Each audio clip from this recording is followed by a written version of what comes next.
আমরা চলে আসলাম সেই ভাইরাল সরষে ক্ষেত।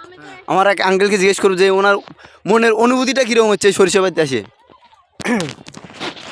সবাইকে আসসালামু আলাইকুম।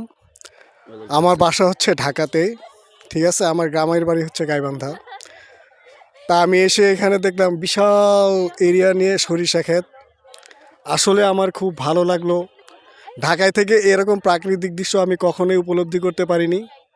সুদূর এই গাইবান্ধায় এসে আমি এই সরিষা ক্ষেত দেখে খুবই মুগ্ধ, খুবই আনন্দিত। এখানে সবাই আসছে, অনেক ছবি তুলছে, টিকটক করছে। আমি খুবই আনন্দিত, ঠিক আছে।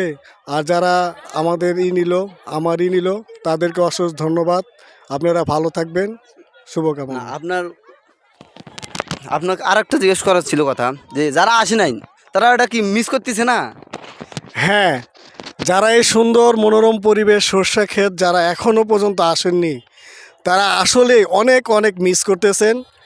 যত তাড়াতাড়ি সম্ভব আপনারা এখানে চলে আসুন, আপনার পরিবার নিয়ে চলে আসুন, আপনাদের ছেলে মেয়েদেরকে নিয়ে আসুন। এখানে এসে কিছুটা সময় কাটান, দেখবেন আপনাদের মনটা একবারে সরিষা ফুলের মতোই ফ্রেশ হয়ে যাবে, একদম বিকাশিত হবে। হ্যাঁ।